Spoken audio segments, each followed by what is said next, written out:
Welcome to the 2025 Stadium Status NFL Mock Draft. We're going to be running through the entire first round of this draft, and Jack's going to explain the rules. Yes, so Joe and I are going to be doing all 32 picks for all 32 teams. Joe is going to have the odd teams, and I am going to have the even teams.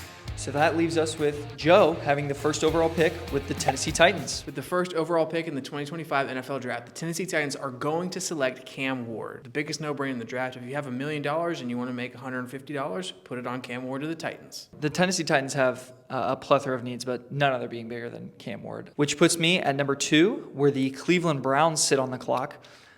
Cleveland also has a lot of holes. They don't have a quarterback besides Kenny Pickett. They just re-signed Myles Garrett, which I think limits. I think if they didn't re-sign him, it was 100% Abdul Carter. But because of the situation that they're in, because they need help on both sides of the ball, they have Denzel Ward and nobody else in the secondary for them for their defense. And on offense, they have Jerry Jeudy, who is pretty good this year, but they just need more weapons in general. Why not get somebody who can do both and take the number 1 overall player on a lot of people's boards in the class, and we're going to take Travis Hunter out of Colorado.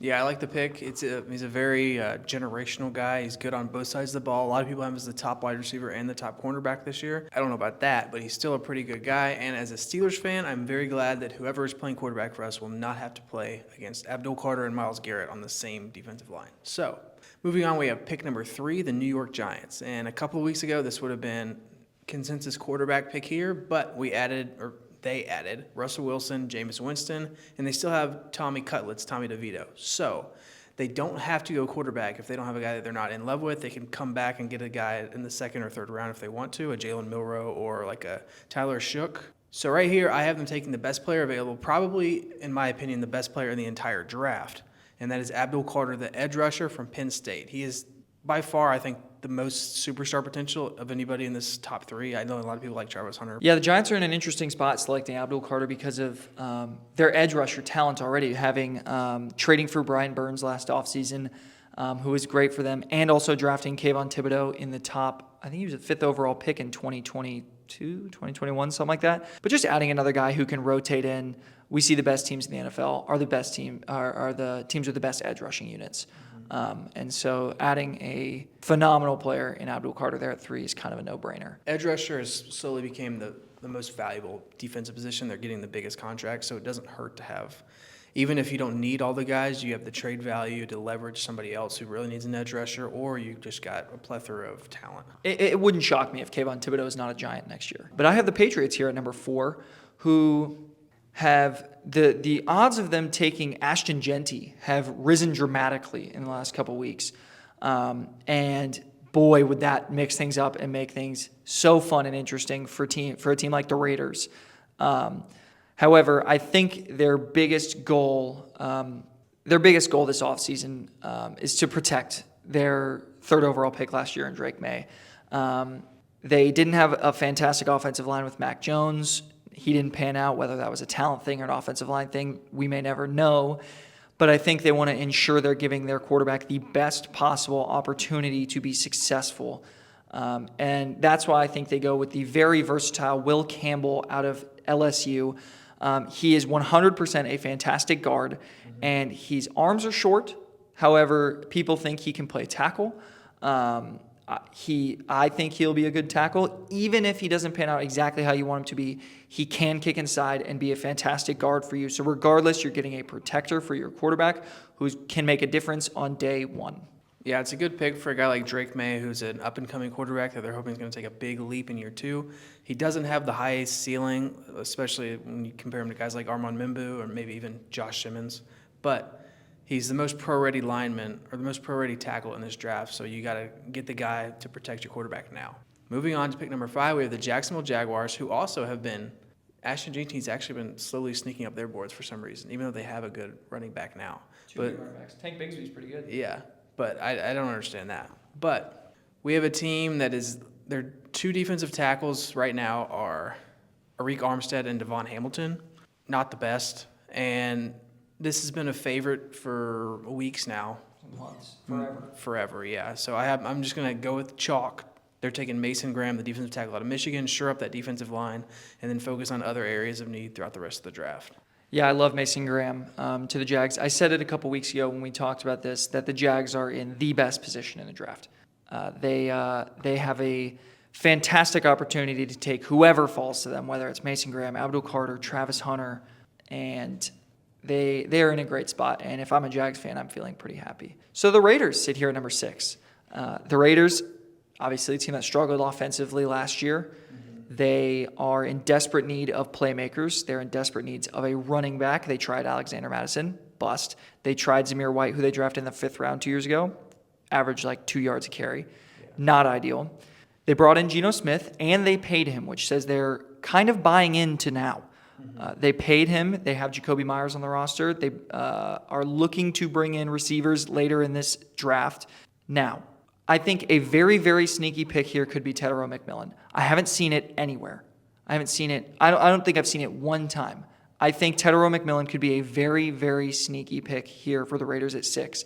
However, I'm going to select one of the best running backs that has ever come out of college football, probably since maybe Gurley. He feels like he has the most, maybe Zeke. Saquon. Oh, Saquon, yeah. Probably since Saquon, Zeke. He's like that type of talent coming out. So I'm going to go ahead and select Ashton Genty out of Boise State here for the Las Vegas Raiders. Feels like a true difference maker, can play day one, and they could be sneaky all right next year with Geno, Ashton Genty, Brock Bowers, Michael Mayer, Jacoby Myers. Their offensive line is improved, and I think they could be a sneaky 8-9 win team next year. The only way I could see them taking anybody other than Gene T is if by some chance the Patriots do pull the trigger and take Gene T at 4, then maybe a Tet. But, I mean, I don't think Pete Carroll coming in with his history of running backs is going to pass on a guy like Ashton Gene T. You have the opportunity to pair your new quarterback up with a generational running back that can take some of the pressure off of him. He's already got the outlet in Brock Bowers, who, if you guys are playing fantasy, you need to pick up Brock Bowers because he was the best tight end last year with Aiden O'Connell and Gardner Minshew, and now he's got a guy that's probably top 14? Top 14? Yeah. He might be a fringe first in some fantasy leagues, just because of how much value he's going to bring at the tight end position, how many targets, and Geno Smith likes his tight ends. I'll just say it like that. Yeah, but that's for a later video. We'll talk more on that later. But yeah, I like Ashton Jeans to the Raiders. That's a pretty chalk pick too. I think everything's been pretty chalk thus far. Yeah. Number 7, though, we have the New York Jets, and this is a pick that I've been personally going back and forth on because I've been making my own mock drafts, and I don't know which way they're going to go.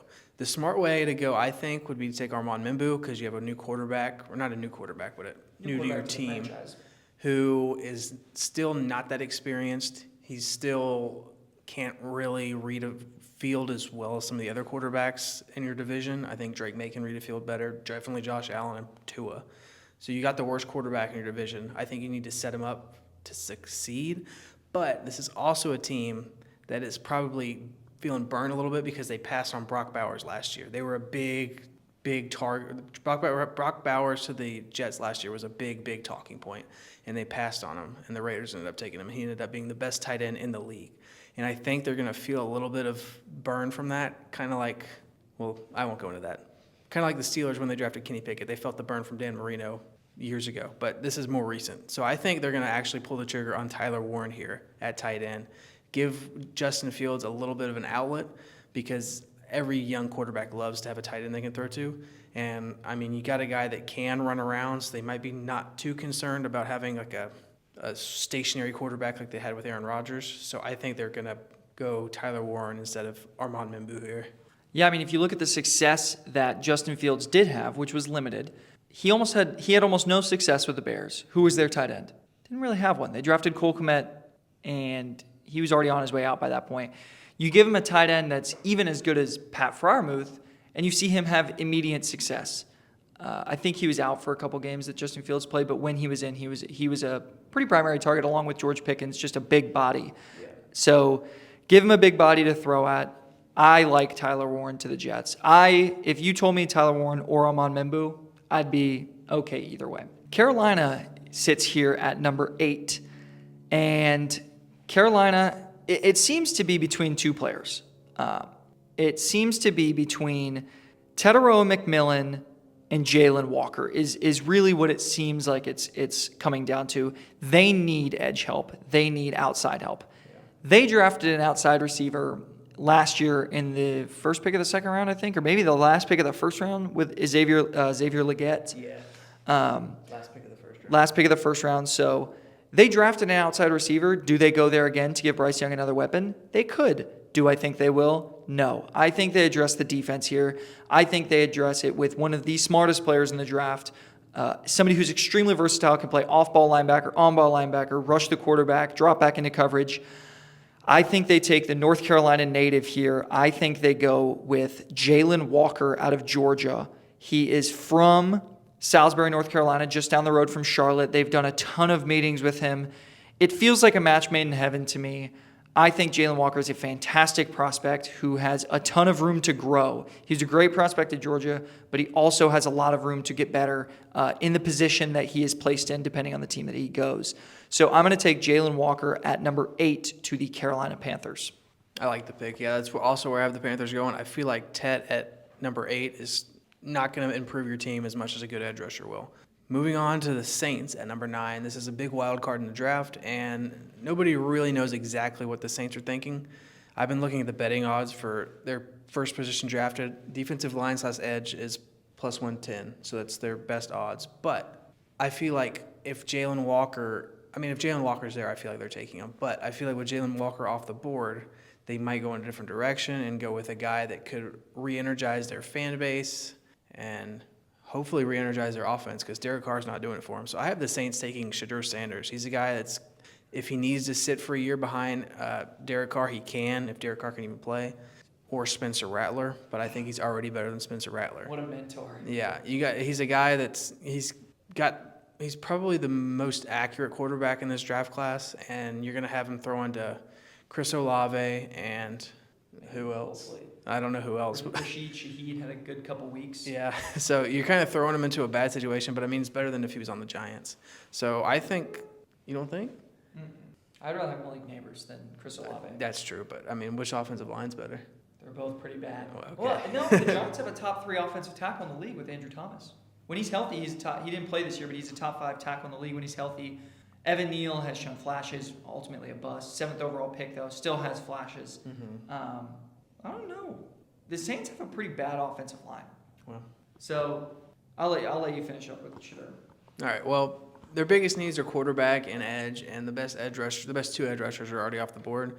I could see a situation where they trade back with somebody else to try to get some more picks, more depth. But as of right now, with a no-trade draft, I think they would go Shedeur Sanders here. Yeah, like I said, my only worry with Shedeur is the situation that you're throwing him into. I think you're throwing him into a really, really bad situation, which doesn't shock me that the Saints would do. But it would be very, very similar to his first year at Colorado. Just throwing him in the fire. He did well. I mean, they won 4 games, I think. No, I'm saying, but the first year they won. But before he got there, they won 1 game. Sure. He came there, they won 4 games. He was running for his life behind one of the worst offensive lines in, was it the Pac-12? I mean, it was Pac-12. Yeah, and once the team rebuilt around him, he had a pretty good second year at Colorado. Significantly better. Yeah, so I could see a situation where they're doing the same thing in New Orleans. I mean, it's a guy, you're asking him to do the same thing he already did in college, which is, I feel like he's probably the most equipped quarterback to do it out of these guys. Hot take. I think if he goes to the Saints, this is a very hot take, and I could get flamed for this. I think this could be a Josh Rosen scenario where he gets thrown into the flames so early that he's almost given no chance. Now, his last name's Sanders, so he's going to get more opportunity than Josh Rosen and more leeway. Mm-hmm. But he's also going to face more scrutiny. I think that he has a chance if he goes here. Chris Olave might not play. He has 5 concussions in his NFL career. He gets 1 more, I think he's going to retire. Like his doctors are going to tell him he can't play anymore. Derek Carr's out for the year. The offensive line isn't very good. Do I think the Saints would pick him? Probably. I agree with the pick in terms of what I predict they'll do. But I think you could really see a Josh Rosen situation if you throw him into a team with almost no receivers, a terrible offensive line, no real tight end, Alvin Kamara, an aging Alvin Kamara being the only weapon. I think this could be a nightmare scenario for Shedeur. But it wouldn't surprise me if they took him. So that's kind of my 2 cents. I agree with them. I agree with your analysis. I just think it could be a very sticky situation for them. Yeah. It could be, but it could also be a Drew Brees situation in the Chargers. Could be. You could just leave after 3 years. Yeah. 4 years. Yeah, 100%. Moving on from the Saints, we have the Chicago Bears, who are looking to be much improved this season. They went ballistic on their offensive line this offseason to protect Caleb Williams, which, as a Vikings fan, I'm a little scared because I think they're going to be significantly improved. I think ceiling for them might be 11 or 12 wins. I think they could really jump. Here at 10, you wish you have Ashton Jeanty sitting on the board. You snatch him up. You don't even have to wait till that clock hits 9:59 on the shot clock. You are putting in Ashton Jeanty as fast as possible. Ashton Jeanty's not on the board. Go ahead. A little too soon for Amarion Hampton, I think. I agree. I think Amarion Hampton's very good. I don't think he goes at 10. Now, do you go all in on protecting Caleb Williams, or do you go to the other side of the ball and take a defensive lineman who could make a difference now on a defensive line that's outside of Montez Sweat not fantastic? They have Grady Jarrett, who's old, who has some. He signed a 3-year deal, so they have shown that they have confidence that he's going to be able to maintain some level of production. However, man, this is a hard pick for me. This is a really hard pick because I think you could really go either way with Armand Membu or maybe an edge rusher or a defensive tackle. I could see them going any of those three places. I think I'm going to mix it up. I think I'm a huge Armand Membu guy, and I've been mocking Armand Membu to either the Jets or the Bears every chance I get. I think I'm going to go Walter Nolan here. I think the Bears are going to take a defensive lineman. They have Grady Jarrett, as I said, but outside of that, I don't see real production on the inside, and I think Walter Nolan has a chance to be a true difference maker. So I'm going to mix it up for myself, and I'm going to go Walter Nolan. I don't want to go I know your mock draft has been pretty similar to this up to this point. I want to mix things up a little bit. This is a real possibility for me if I'm the Chicago Bears. All right, I like the pick. He fits into their scheming. He seems to be shooting up the board. I remember a couple weeks ago I saw him, people were like, 32, the Eagles need to get Walter Nolan, and now he's talked about in the top 8, which is nice for him. But I originally had the Bears going to Armand Membu going to the Bears. But moving on to my pick, number 11, the Niners, a team that is decimated on the defensive side of the ball, but with Armand Membu available, I think they might snatch him up and take a different approach. If you look at their biggest needs, they need a zone offensive tackle as one of their primary needs. I know they have Trent Williams. Don't know who they have on the right side of their line. Might still be Mike McGlinchey. They're about to sign Brock Purdy to a deal that's, unfortunately for Niners fans, probably going to be around $50 million a year. I think they're going to go with a guy that can ensure that your quarterback doesn't get hurt like he did in that NFC Championship game against the Eagles a couple years ago. So I think right here, the Armand Membu fall is going to stop. I think Armand Membu is heading to the San Francisco 49ers if this plays out in the draft. If I'm a 49ers fan, I'm ecstatic. I would love Armand Membu. As some people have listened, Armand Membu is my favorite tackle prospect. I think he's going to be very, very, very good. So I love him there. Their current right tackle is Colton McKivitz, who's, to my understanding, as a non-offensive lineman connoisseur, pretty mid. Yeah.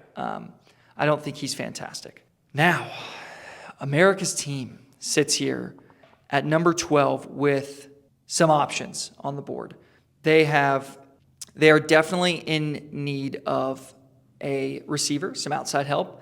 They just had Zach Martin retire this offseason, I believe, so they could use a guard. However, I don't think it's worth reaching for a guard like Greg Zabler or Tyler Booker here. So for me, this comes down to one of three guys, I think. This comes down to Tedero McMillan,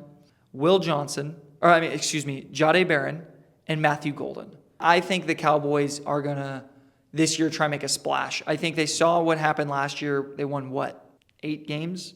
7 games. Dak was out for a while. I think they're going to make a splash. I think they're going to try and give Dak somebody to really, really improve the offense. And I think the best way to do that is to take the 6'5 speedster out of Arizona and take Tedero McMillan. I think that Tet has the opportunity in Dallas to be a true deep threat jump ball guy alongside CeeDee Lamb, who is a phenomenal route runner. He catches a lot of slants and a lot of balls out of the backfield. I think that Tedero McMillan could be a very, very good complement to CeeDee Lamb. And if you're a defensive coordinator, lining up against Tyrone McMillan and CeeDee Lamb is not fun. That would be nightmare fuel for a lot of teams. So I like Tyrone McMillan to the Cowboys here. I think that would be a very Cowboys pick to Jerry Jones, like, oh, yeah, grab that 6'5" speedster, grab him. Something like that. So I have the Dallas Cowboys taking Tyrone McMillan out of Arizona. Yeah, I like the pick. I was between Tet or Matthew Golden. I actually had him taking Matthew Golden just because I know Jerry Jones loves his Texas boys. But I could see him going either way. But I just feel like they're going to take Golden. And it's probably going to be a bad pick. But moving on, we have the Miami Dolphins picking number 13. There's a couple places they could go. They could go offensive tackle. I know, is it Arik Armstead? Eric Armstead? Yeah. Retired. No. Teron Armstead. Teron Armstead. That's right, yeah. Teron Armstead retired, and you have a quarterback that is his brain, to say the least. Yeah, his brain's about 3 hits away from mush. So do you go there, or you have a cornerback that is requesting a trade, a star cornerback at that, Jalen Ramsey, and you're going to have a need there as well. I think originally in my mock draft, I had the San Francisco 49ers taking Will Johnson, who some people had as their top cornerback over Travis Hunter. It's like 1A, 1B, I guess. Some people have it either way. I think the Miami Dolphins here, I think they take Will Johnson. I don't think they would go for like a Kelvin Banks or like a, who else is left? Josh Simmons? Josh Simmons, Josh Connerly. Kelvin Banks. Yeah. There's another, Donovan Jackson out of Ohio State, I think, is another one that's snuck into the first round from time to time. Yeah, I don't see at pick 13 them going in there. I think they would take a corner, or maybe they could trade back, but I see him taking Will Johnson here. Yeah, if they go anywhere outside of outside of the cornerback position, because they could go Jahdae Barron too, who's also fantastic. But Will Johnson just has the upside that I think we haven't seen from Jahdae Barron. If they go anywhere else, I would guess it would be Kelvin Banks would be my next pick if I were to go away from corner. Also a sneaky spot for a Starks. Sneaky spot for Malachi Starks to replace Javon Holland. Some mocks have them taking Emmett Worry there. Emmett Worry too. A sneaky spot to take a safety if you're not going to take corner. Betting odds say that the Dolphins' first position is offensive lineman and corner are very close. They're neck and neck. And then safety's plus 600, so that would definitely be an out of left field pick because their defensive line or edge rushers are higher than safeties right now. All right. So moving on from the Dolphins, we have the Indianapolis Colts, who desperately need a tight end. I'll just put it that way. They've been searching for their tight end for a long time. I honestly, if you consider Mo Alley Cox a fantastic tight end, if you consider 2 years of Eric Ebron, because he was good for a year there, where he had like 14 touchdowns. No, like 10. I don't know how many touchdowns. Double digit. He had a lot of touchdowns. I feel like they haven't had a true tight end, like a top 6 tight end in the league, since Dallas Clark, is what it feels like. I think they reach for it, not necessarily reach, but I think they go for it here. And I think they take Colston Loveland, back-to-back Michigan players off the board here. I think they're looking for a difference maker. I think Anthony Richardson would be overjoyed to have a big body tight end who's fantastic at blocking and has great hands. I think this would be a Anthony Richardson dream scenario. I think this is a Colts front office dream scenario. They get their playmaker, they get their guy, Colston Loveland, to the Colts at 14. Yeah, I like the pick. A lot of people have him as actually the top-ranked pass-catching tight end, which would be very good for a guy like Anthony Richardson, who has a very bad completion percentage, at least coming out of college. And he'll put up, 300 yards on, 4 throws. It's insane. Yeah. But whether it's him or whether it's Daniel Jones, it's playing the majority of the season, I think Colston Loveland's a great pick there for them. Moving on to the Atlanta Falcons, we have a team that has struggled to find edge rushers for, it feels like, eternity. This is a team that their last double-digit sack player was Vic Beasley in 2016 when they went to the Super Bowl, and they've been struggling ever since. So with this pick, I feel like it's a no-brainer. The only decision is which one you go with. You got a guy, I have him taking Mike Green. Some people have James Pierce Jr., which I think is it's a little reach. It's a little risky for a team that kind of shocked the world last year with their first-round pick when they took Michael Penix at number 8. I think they go a little bit more subdued here. They have a history of not taking Georgia edge rushers, so I think Mike Kell's off the board. I think they're going to take Mike Green here with the 15th overall pick. Mike Green has Ridiculous upside. Ridiculous upside. If it wasn't for the character concerns, I feel like he would be more likely to go in the top 12. The character concerns, the 2 different sexual assault allegations are a little sketchy, and you don't love that if you're the Atlanta Falcons. But if you're just looking at the football field, Mike Green is ridiculous. Even against Ohio State, he was making waves when they played last year or 2 years ago. He was still making a difference there. So I believe last time we did this, I had Mike Green going to the Cardinals. So that changes my pick a little bit here. The Cardinals they're a weird team for me because I feel like they're 2 pieces away from being really good, and they're also 2 pieces away from taking a huge step back. And they're in a division that was previously like dominated by one team, and now it's like, or for like a year or so, but now it feels like it's up for grabs. Yeah. I really like the Rams. I don't know how to feel about the Seahawks. I don't think they're going to be fantastic this year, but the 49ers, obviously, with some health in their backfield, hopefully can make a little push for a comeback. However, the Arizona Cardinals sit here. Last year, they took an edge rusher in the first round, and they also took, they did at the end of the second round, Darius Robinson. No, they took Marvin Harrison. But they took, with the 20, they had 2 picks in the first round. Okay. So they took an edge rusher in the first round last year, and they took Marvin Harrison, who was kind of a miss this year. He had one good game against the Bills, I think, where he had like 130 yards in the first quarter. Yeah. And then other than that, or it was against the Rams. Had like 130 yards in the first quarter, and then he was kind of quiet for the rest of the year. He had moments here and there, but hopefully they can get some help there. For me, this is a toss-up. I could go. I'm not opposed to going Gray Zabel here. I'm not opposed to going Kenneth Grant here. Mm-hmm. I'm not opposed to going Jahdae Barron here, all of which are positions of need. I'm not opposed to going Malachi Starks here and putting a safety on that team. However, I think this team really values the defensive line. I think they value it a lot. I think every team should and would, which is why I'm going to take Kenneth Grant here for the Arizona Cardinals. I think it wouldn't surprise me if they went any of those guys that I named. It wouldn't surprise me if they went Josh Simmons. Josh Simmons, oh man, I really want to I wish I didn't click that already because I really want to go Josh Simmons now for them because dang. Can I undo? I don't think I can. All right, well, I made the pick. The pick's in. My spiel for Josh Simmons is that Ohio State's offensive line coach 2 years ago is now the Cardinals' offensive line coach. They took Paris Johnson 2 years ago in the first round. It wouldn't shock me if they tried to go for another one. They drafted Marvin Harrison in the first round last year. They really like these offensive tackles from Ohio State. So I picked Kenneth Grant. However, contingency, I could see them going Josh Simmons or even Donovan Jackson. I could see them going either one of those. Kenneth Grant's the pick for now. I think Kenneth Grant's more valuable. I think Kenneth Grant would be a better pick. So, but in terms of who the Cardinals might like a little more, it might be one of those Ohio State offensive linemen. Yeah, I had Kenneth Grant in my mock draft that I did earlier. I feel like he's a perfect fit for their defensive line scheme, and he's a really great player. I don't know. I didn't know that about the Ohio State guy there, though. I forgot about it right until I clicked hit. I was like, oh. So, Josh Simmons is coming off a knee injury. That's a pretty bad knee injury, right? Torn ACL, I think. Yeah. So, he'll probably be fine, but that's the biggest reason his draft stock is kind of fallen towards the bottom of the first round as opposed to being up there with like Armand Membu and Will Campbell. But you got to wonder if maybe the Michigan bias will come in if that guy's really that. It's true. But moving on, we have pick 17, the Cincinnati Bengals, who, if they do not take a defensive player in the first round, their fans might revolt. This is a team that I think a third of their cap is taken up by 3 players, at least a third, and they're all offensive. They're about to run off their star defensive end who led the league in tackles.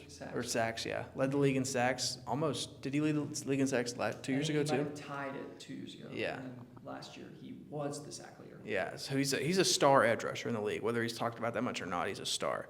And they could try to find a replacement for him. I don't know if they would reach for an Ezraku here, or they could go Michael, which would be a pretty good pick. I originally had them taking Walter Nolan because he's a D tackle that fits perfectly into their scheme, but Walter Nolan is no longer here. It's true. So I'm between Michael or maybe taking his teammate. Malachi? Yeah, and I don't know which way to go. I feel like Michael's definitely a bigger need for them right now, even though their secondary is also horrific.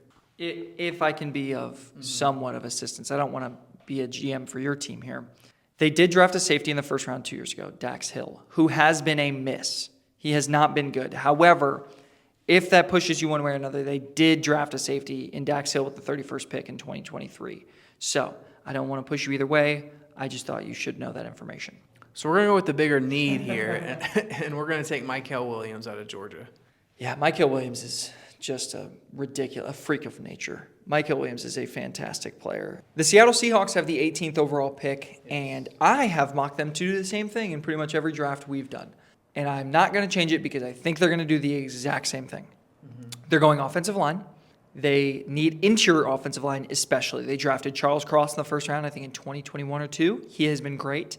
They have a very okay right tackle, I believe. He's not fantastic, but he does the job. Yeah. I think they go interior offensive line here.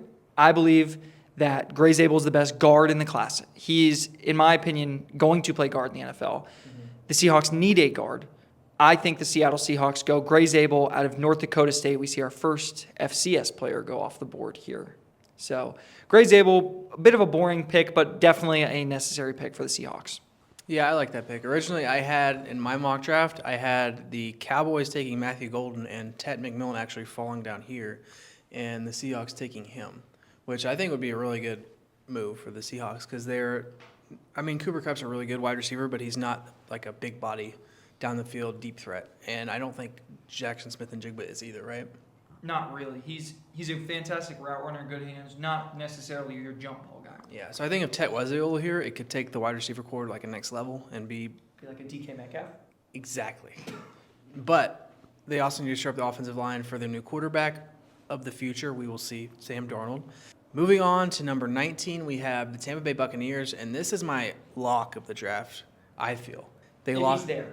I think he'll be there. If he's there, but yes. They lost Devin White in free agency. I believe is he a Raider now?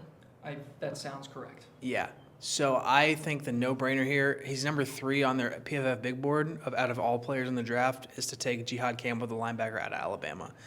You have a team that you made it to the playoffs last year. If you have a new quarterback of the defense, is what they like to call the Mike linebackers, I feel like this is the guy for the job, and I think Jihad Campbell is a no-brainer pick for the Bucs. Yeah, it feels very likely. Very likely. I think Jihad Campbell fits very well with the Buccaneers, and I don't have much more to add. I think that he's a good player, that the Buccaneers have a position of need, and that they'd take him. So I am very, very on board with that. The Broncos at number 20. This comes down to 2 or 3 players for me. This comes down to one of 3, in my opinion. It's either Matthew Golden, receiver out of Texas. It is either Amarian Hampton, running back out of UNC, or it is Travion Henderson, running back out of Ohio State. It is one of the 3, right? I think they definitely are looking to give Bo Nix a weapon. This is the primo position too, because you have multiple players at in a fantastic spot where you'll get a 5th-year option on them. You have a bunch of options for these guys in the skill position. And I think this is where we get maybe our first real shock of the draft. I think this is where we get somebody who we're not expecting to go, because it always happens. Somebody always jumps. This is where I foresee this jump happening. This guy is such a Sean Payton guy. He is such a Broncos running back to me, and he is climbing up board since the combine.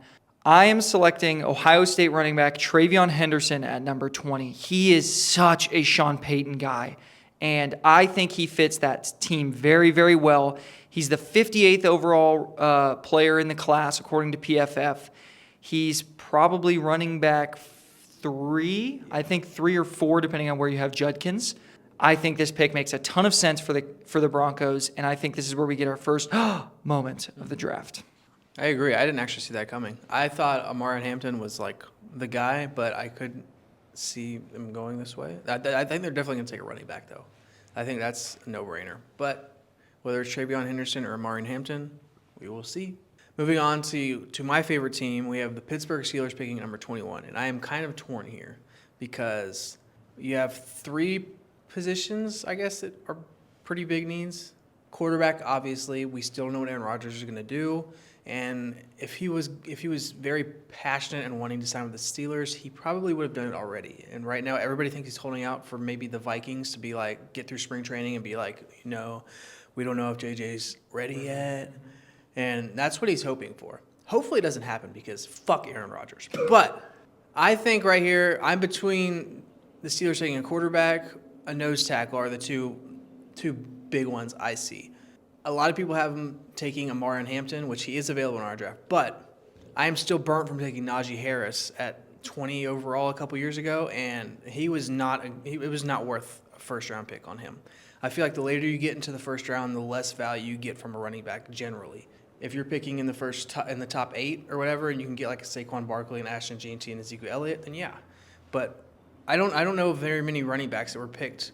Usually, if they're really good, they're picked very early, or they're picked and not at the tail end of the first round. I can name a lot of disappointing running backs at the end of the first round. Rashad Penny, Sony Michel, Travis Etienne, Najee Harris, just to name a few who were disappointments who were taken in the first round.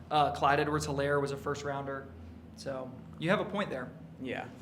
So I am between Ole Miss quarterback Jackson Dart or Oregon D tackle Derek Harmon, I think is his name. Yep, Derek Harmon. Derek Harmon. He's a 3-tech defensive tackle, which fits well into the Steelers scheme. We have an aging Cam Hayward, so Derek Harmon would start for us. But I just feel like at this position, with the needs that the Steelers have right now, I don't feel like they would be comfortable waiting, because the only other quarterback that I think they would feel comfortable drafting in this class is Jalen Milroe. Not ideal. Yeah. And well, I mean, he's a good prospect, but I feel like he needs to sit behind somebody that's good. Multiple years of sitting. Which is why he's probably going to be a second, maybe even a third-round pick. Maybe he sit behind like a Matt Stafford, somebody who's got 2 years left. I know he doesn't fit into that scheme very well, but I just think the positional value here is too much. The positional value of taking a quarterback and the value they can bring to your team is too high to take a defensive tackle over a guy that could potentially be your franchise quarterback, and that's why I think they're going to take Jackson Dart at 21.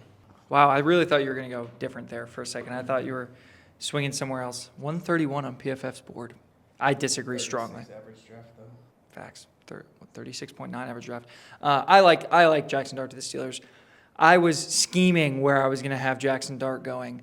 If Jackson Dart doesn't, if for some reason they take Derek Harmon there at 21, I would expect the Vikings to trade out and somebody to trade in. The Vikings only have 4 picks this year total through the whole draft. I would foresee, and the Vikings, if they're trading this pick, they know somebody's coming up for a quarterback. You don't have to tell them who you're coming up for when you're trading, but you can definitely squeeze an extra pick or two out of them if you know they're coming up for their future franchise quarterback. I could see a team like the Browns moving back in. Or the Giants moving back in to try and draft Jackson Dart there at 24. However, that's not how this mock draft falls. Jackson Dart goes to the Steelers. Good luck and good riddance to Pittsburgh with that. The Chargers now sit here at 22, where most of the picks that we've had them in the past are gone. Yep. Kenneth Grant, gone. Colston Loveland, gone. Wide receiver is a possibility here. It definitely is. There's no more tight ends worth taking here. No. There's only 2 that are worth a first rounder. You have some defensive linemen. Derek Harmon is definitely in play. You have, where else could they possibly go here? That is the question of the day of this pick. I am going to look very quickly at their roster. I just want a second look really quick just to see if I have anything definitive. Obviously their wide receivers being Ladd is very good. Yep. Quentin Johnston, not very good. Improving. Slowly. And Mike Williams is back. So, yeah. And that means nothing. So, I believe their offensive line is very good. They don't need a tackle. Rashawn Slater, Joe Alt, when healthy, could be the best tackle duo in the NFL. Zion Johnson, Mekhi Becton on the inside is extremely good. Their center, Bradley Bozeman, don't know much about him. Can't say if he's good or bad. But Jamari Sawyer, who sits on this is a tangent a little bit. Jamari Sawyer is their backup guard/tackle. He filled in at tackle last year when Rashawn Slater was hurt. Extremely valuable and could see him, if they don't believe he has a spot on their offensive line, could see him getting moved for something valuable because he was a very, very, very good tackle last year filling in. He was also a guard in college, so he can play both. Anyway, my side note about Chargers backup offensive lineman aside, this is probably either edge rusher or receiver. You have a plethora of wide receivers sitting here with Luther Burden, with Emeka Egbuka, with Matthew Golden still on the board. You have edge rushers as Araku. You have James Pierce still, who's a very interesting option here for the Chargers after losing Joey Bosa. And, I mean, who else is on their edge right now? Deshaun Hand? Tuli Tupotalu? I never say. And Khalil Mack? An agent Khalil Mack? No, we're not doing that. We're going to edge rusher here.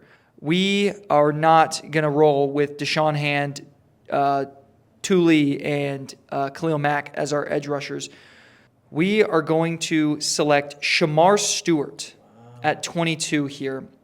I think James Pierce is an option, but I think we see him fall a little bit. I think that he's probably a top 10 talent, top 10 intangibles, number 1 overall pick, favorite heading into this college football season.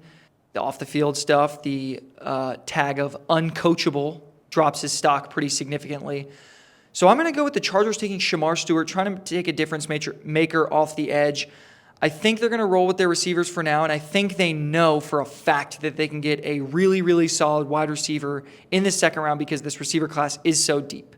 So I think they know they can get somebody good in the second round, and they're going to take Shamar Stewart there at 22. Yeah, I like the pick, but I had the Packers taking Shamar Stewart in my mock drafts. That kind of messes up my flow. I could see them taking a guy like Emeka Egbuka, but I feel like with Ladd there, Ladd is a Z wide receiver, right? I don't feel like if Ted was here, instant. Matthew Golden doesn't feel like he's even in the cards for that. No, but none of the guys left that are like first-round talent guys are a big body, like deep threat receiver that they would be looking for. Because Ladd is your best receiver. Your other guys aren't, like Mike Williams and Quentin. They're not reliable pass catchers. So I feel like you kind of have to move away from the wide receiver in this case and maybe pick someone else later down the line in the draft. Deep wide receiver class. Yeah. So moving on to the Green Bay Packers. And I thought this pick was so good. They were going to take Shamar Stewart. He fits the 4-3 defense perfectly. But no. So we're faced with a little bit of a predicament because Mykel Williams is off the board. Shamar Stewart is off the board. James Pierce has the character concerns. And he also, I think he primarily worked in a 3-4. Which I don't know how big of a difference that makes. The players transition every year. It helps to draft somebody who's in the same scheme as he was in college. However, people make the switch every year. It's just more of is this player athletic enough, smart enough, capable of making the transition? Yeah. But this is also a team that does not have a clear number 1 wide receiver. And they have a long history of not selecting wide receivers in the first round for, I think, a good amount of seasons, like double digits. Skill position player in general. Yeah. But I think this might be the year they break it if there's not a good edge rusher available, which I don't know. I don't know if they would take a James Pierce Jr. He doesn't feel like a Packers guy to me. Thank God. I would hate that as a Vikings fan. And I don't know if Ezraku would be. Ezraku's also a 3-4. I don't know. This is a tough one. I'm between Ezraku and wide receiver. You're not thinking. I'm just pitching. Because you're not thinking like a Nick Scorton, like Shamar's counterpart on the other side, or I mean, he's sitting here. I feel like you would trade back for him though if you're in this spot. I don't think he's gonna be on the board much longer. Nick Scorton? No, him. I forgot he was on the board. He's fallen. Okay, well, I didn't even realize. I thought he was already been drafted. I'm not trying to influence, but I just want to make sure you're aware that he's on the board still. What type of corner is Jade? He plays like a corner safety hybrid. He played a lot. He played a decent amount of. I think he's his own corner because he played a decent amount of safety last year, and he was very good playing safety. Okay. Well, this is a team that there has been a lot of rumors surrounding Jair Alexander, correct? About a He had trade rumors in the season, like at the end of the season, before, like while trades weren't available to players, they still had trade rumors. Yeah. About him. So I think this makes sense then. Jade Barron, the fall ends right now. He goes to the Green Bay Packers I still think if Shamar Stewart's here, they take him. I don't know why. But In this mock draft, they will take Jadade Barron. Yeah. I love Jahdae Barron. I think he's going to be very good. Now, the Vikings, 24. My team. My favorite team. If I'm the Minnesota Vikings here, I'm out. I'm out of the first round. I'm trading back. Yeah. We need picks. We have a very solid roster. Let's get some depth guys. Let's in the second round, let's take a player who can make a difference, but let's just get some depth. Let's make sure we are prepared in case an injury happens. And we've hit on our late round picks lately. I will toot my own horn when I say this as well. I said in the 2023 class that, oh man, what's his name? Shoot. Ivan Pace out of Cincinnati. I had him as a third rounder, and he ended up going undrafted. He was supposed to be like a sixth rounder, and I was like, this guy is going to be good. I want him in the second or third round. I went on and on about him. Went undrafted. Vikings pick him up, and he was instantly a top 15 linebacker in the NFL. He has been phenomenal when he can stay on the field. I love Ivan Pace. We know how to draft. We are very capable of drafting well in the second round. I say that. We're not doing trades in this mock draft. If we could, I would. However, the Vikings sit here at 24. As it always has been, we're deciding between two players. It is Malachi Starks or it is Nick Emenwari out of South Carolina. The biggest difference between the two players, I think, Nick Emenwari is a more physical, hard-hitting, I would say, man, what's the word? I'll just stick with physical and hard-hitting for now. Like a Minka? Yeah, more like a Minka. Malachi Starks is unbelievably intelligent, can play all over the field, literally has played off the edge for Georgia at times. Georgia brought him in off the edge. He's played a ton of linebacker. He played Georgia's star role, which means you play nickel, outside, strong safety, free safety, linebacker. You can move anywhere if you're the star player. Kirby only gives out the star to his smartest players. Like Javon Bullard was a star last year. Was a star position player last year, and he ended up going in the second round of the Packers 2 years ago. He ended up going to the Packers. He was a very good player. Lassiter played some star as well, who was very good for the Texans. I think the Vikings are going to value Malachi Starks here. I think that they're going to value the intelligence and the leadership specifically that he brings. Personally, knowing Malachi and knowing his teammates, I know that he's an unbelievable leader in the locker room. And I think that teams are going to fall in love with his character, specifically the Vikings, who seem to be very high on character every single year. So I'm going to take Malachi Starks here at 24. He's the 8th overall prospect according to PFF. The fall stops here at Minnesota. And my Minnesota Vikings take my Georgia player, my friend, Malachi Starks. Yeah, I like the pick. They're definitely going to go either Malachi Starks or Nick Emenwari, but they could go either way. So either way, they should be happy. Moving on to 25, we have the Houston Texans, and I'm not going to spend too much time on this because it feels like a no-brainer. You have to go offensive tackle. C.J. Stroud was already running for his life in some parts of last season, and you lost Laramie Tunsil. So that leaves us with two big players on the board. I mean, you could go wide receiver. Three big tackles, honestly. 3 tackles. No, Josh Connerly's average draft position is a lot further back than the other two. So you're between Kelvin Banks or Josh Simmons out of Ohio State. I kind of like the Ohio State pairing up with an Ohio State quarterback, but the injury I feel like they need a guy who's like immediate, can come in and like, how long ago did he have his injury, Simmons? It wasn't that long ago. Yeah. I feel like you need a guy that can come in, get ready in the offense right now with Laramie Tunsil gone, and that's why I think they would lean more towards Kelvin Banks with this pick. Yeah, the trade of Laramie Tunsil was a shock. It was definitely surprising. I think that the Texans definitely need to protect C.J. Stroud. He had a bit of a sophomore slump. The best way to prevent that going forward is to protect him and give him weapons. They're going to take a weapon, I would guess, in the second round. Very deep receiver class. I think my prediction is somewhere in the second round, we're going to get a string of 4 receivers going in a row where one goes and they're like, oh crap, the receivers are starting. We got to go. We got to take our receiver while we can. Teams are going to trade in to get their guys. Guys like, I'm just going to name a few guys. Guys that I think are going to slip into the second round that are going to be very valuable. I could see Ayumanor out of Stanford, Jack Besh, Jaden Higgins going back-to-back. Trey Harris is going to be rising up boards out of Ole Miss. Jalen Noel is very good. Tez Johnson, while small, can be an impact player, probably a third-round guy. So, yeah, I really like the Texans taking a tackle there. Now, the LA Rams have the 26th overall pick, and they are also in a position where they could take tackle. They are in desperate need of a tackle, I'd say. they're in need of a tackle. I could see them going corner. If Dart's here, I would lean Dart probably. However, I don't love giving up on Stetson this fast. I think that he still has some room to grow. I still think he should be given a chance. I think their defensive line is phenomenal. They've drafted unbelievably well in the defensive line in the first, second, third, fourth, fifth round in the last couple of years. I think that you kind of leave the defense alone unless it's in the secondary. The secondary is really the only spot where I would consider. You do have a big guy left. You do. Nick Emmanwori is still there, which is where I'm considering going. However, you realistically have 2 years of Stafford left. Stafford's probably done after 2 years.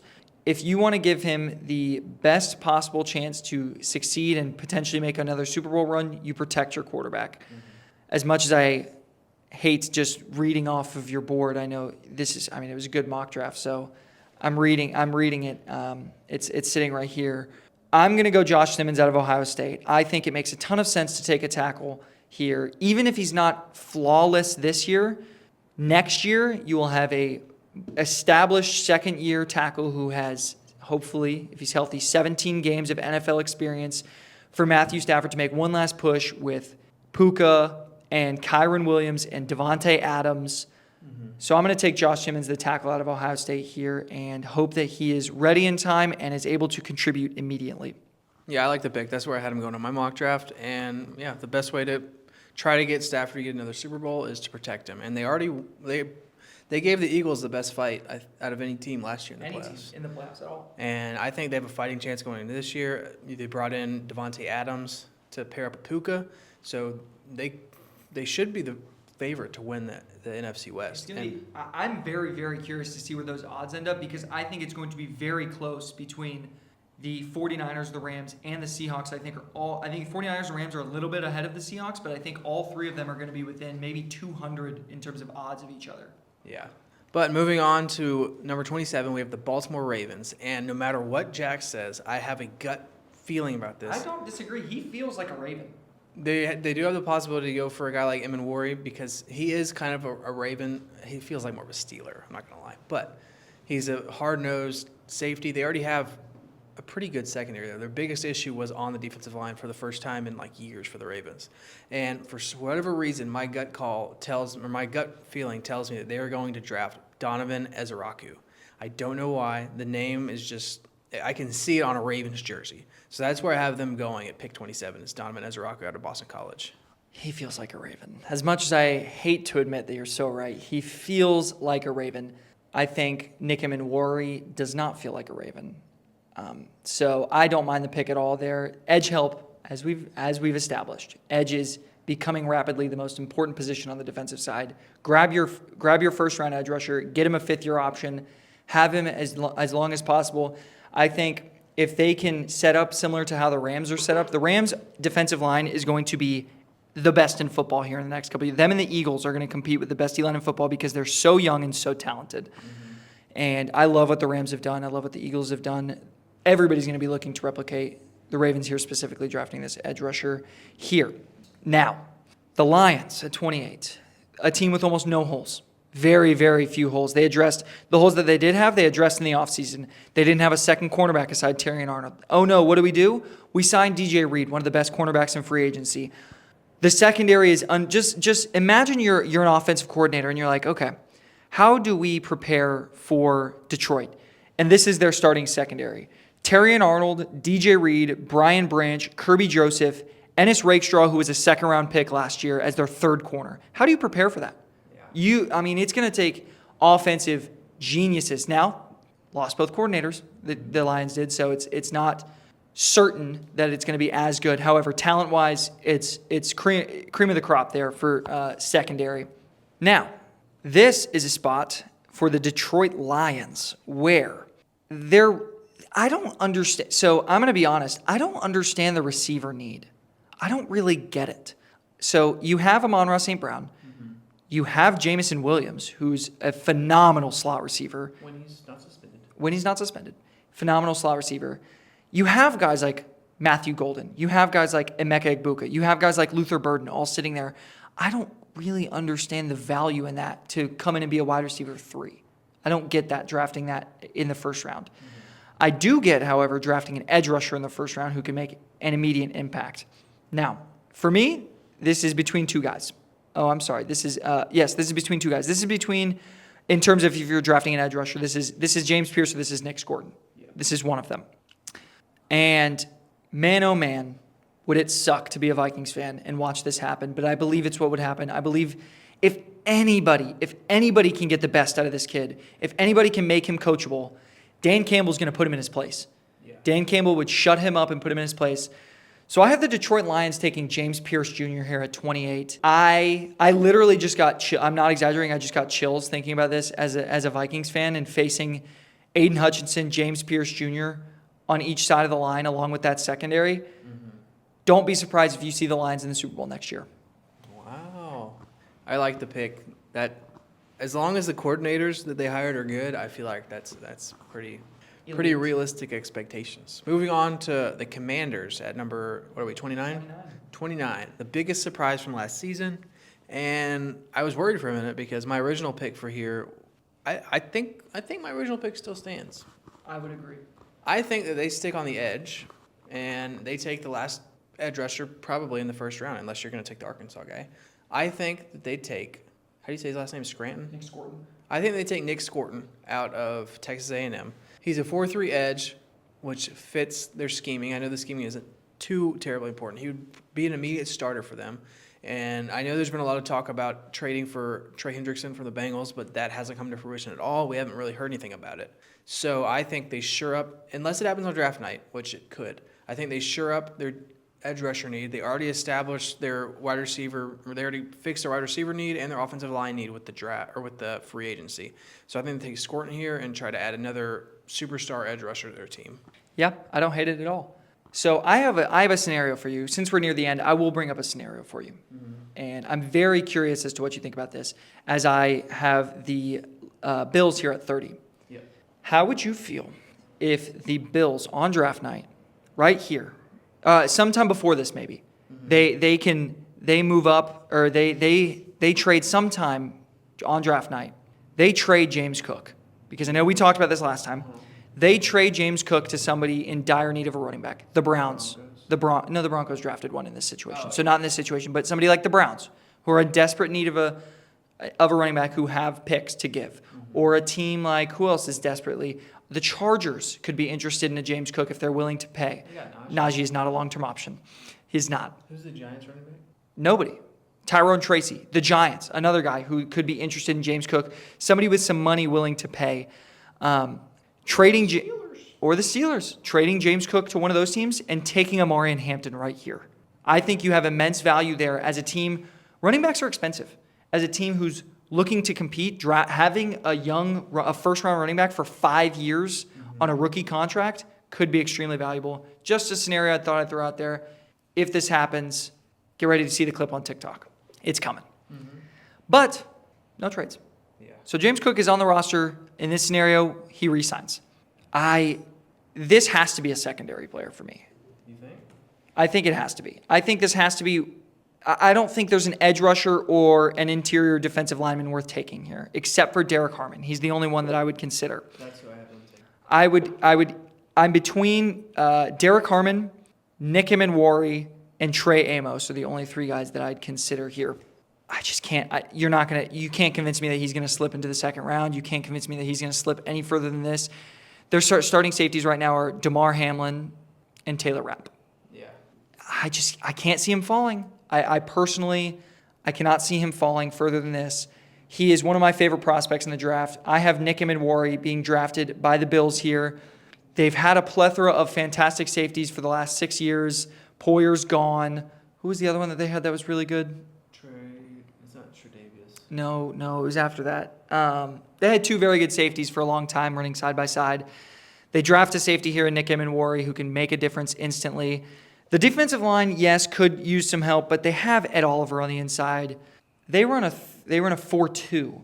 So they have a lot of defensive linemen on the field. Daquan Jones is just going to have to do for now. Maybe they go and grab somebody in the second round, but you're not going to see a safety like this in the second round. This is your only opportunity. The interior defensive line class, I believe, is pretty good. Like, even going down to Darius Alexander, any of these guys, if you can get them in the second round, that's Omar Norman Lott, Tyreek Williams, Derek Harmon, and Darius Alexander if you're not looking. If you can get any of those guys in the second round, you come away happy with the first and second round. So I take Nick Emmanwori here with the 30th overall pick. Yeah, I like it. I mean, that's probably the best value you're going to get at that pick for sure. I had him taking Harmon, but beggars or Teach their own. to each their own, yeah. Moving on, we have the Kansas City Chiefs, and this is a team that also could go Derek Harmon if they wanted to. I think they have Chris Jones and Tillery right now. Jared Tillery's on their team? Yeah, Jerry Tillery. I so forgot that. Former first rounder Jared Tillery, by the way. Yeah, I don't know how good he is actually. Is he good? He's been a bust. He was the 29th overall pick, I think, in 2020, maybe 29, maybe somewhere between 19 and 21. He was the 29th pick to the Chargers and just didn't do anything. I think he was a Viking last year, maybe. He's kind of bounced around over the past couple of years. Just a rotational interior guy, not anything to blink twice at. Yeah. But I think if you're the Chiefs, you're looking at, okay, what cost us the Super Bowl last year? And it wasn't your D tackles. It was the fact that the Eagles' pass rush was so overwhelming that no matter how many times Jawan Taylor jumped off sides and didn't get called, it didn't matter. Which is why I think they would go offensive tackle here, and I'm sure they'd love it if Simmons, Banks, or Armand Mimbu's not going to be here. But I'm sure they'd love it if one of those other guys were here, but he's not. So the Chiefs are going to take Josh Connerly out of Oregon. He's the best tackle available at this spot, and you need a guy that can come in and just help out Mahomes, give him some time to pass. And you got the receiver last year in Xavier Worthy. You got Travis for a couple of years, so you have weapons.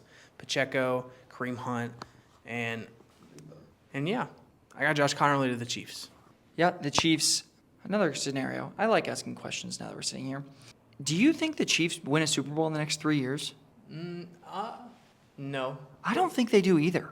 I think it's going to be a similar situation to Tom Brady when he had. I don't think it's going to be as long as Tom Brady's because Tom Brady had a 10-year gap, but I think it's going to be a good 5 years before they get back and win one. I think they need to completely reload the offensive line and completely reload the weapons. The defense is good. I like the defense, even though they let up 40 in the Super Bowl. Mm-hmm. I think they need to completely revamp this offensive line. They have, on the inside, fantastic players in Trey Smith and Creed Humphrey. Yeah. Build around those two. Draft tackles here. Step 1 complete. Step 2 next year, draft a tackle. Step 3, get some weapons later in the round. I just don't. Worthy's a decent player. He's never going to be wide receiver 1. No. Rashee Rice can't stay on the field for more than one reason, injury or off-the-field concerns. And then, who's their wide receiver 3? Is it Juju? Yeah, it's Juju. Juju's not a long-term option. And Travis has probably got 2 years max. Yeah. I give it 2 years. If they win a Super Bowl next year, done. Yeah. If he wins a Super Bowl the following year, done. If he doesn't win, also done. I don't think he plays anymore after that. Go get married to Taylor Swift and enjoy the rest of your life touring with her. The Philadelphia Eagles, with the final pick, Super Bowl champion Philadelphia Eagles, go Birds, in the final pick here of the first round. It says their biggest need is wide receiver. Now, to be honest, where else do they go? I feel like the edge rush class has been picked over at this point. There's not an edge rusher worth taking. This, and then in the offseason this year, they did lose a corner, which hurt. Their starting left cornerback, right? Their right cornerback is Quinyon Mitchell, who was a second-round pick last year. Phenomenal pick.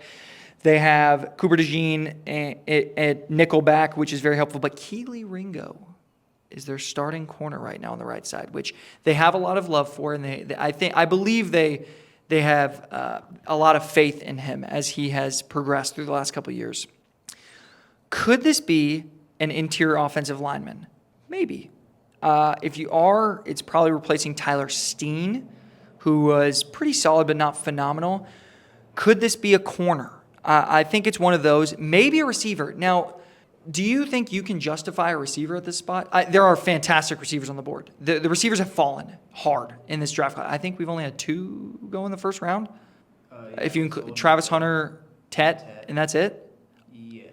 I think that's it. Yeah. So they've fallen. Golden's the number 2 receiver. So they've fallen pretty hard here. But can you justify a receiver here at 32?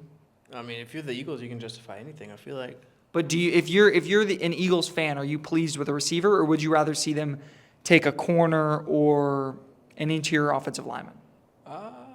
I would rather the pick be on the defensive side of the ball just because that's where you lost stuff in free agency. But, I mean, Howie can pretty much go any way he wants, I feel like. I don't think they would go receiver, though.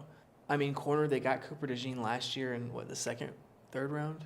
Cooper DeJean was Quinyon Mitchell was the first rounder. They traded up to get DeJean at like 42. Yeah. They got Cooper DeJean in the second round. Maybe, but I don't know. I feel like Cooper DeJean's like a budding superstar corner. Budding superstar corner. He is a superstar corner. He's there. Man, this is a hard pick with how this board is. I love how this board has fallen just from a curiosity standpoint where the Eagles could go because honestly, if any of these three guys are there, if you have Ezeraku, Pierce, or Scourton on the board, instant like that. Even though their edge rushers are very good, it's just a valuable position. Man, oh man, does this make me think a lot. Man, sorry for taking so long on this final pick. This board has fallen. I think this would put Howie Roseman in a blender if the board falls like this. I don't know if you can pass up on the value of Matthew Golden. I don't know if you can, but I will. I will pass up on that. I will take the boring pick here. I'm going to take Tyler Booker, interior lineman, to replace Tyler Steen on the interior offensive line here.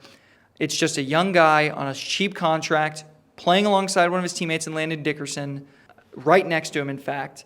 And they just have a way with hitting these offensive line picks that are just unbelievable. This pick could go anywhere, literally anywhere. The corner, interior defensive line, edge rusher if they really like somebody, guard, tackle to replace Lane Johnson, wide receiver.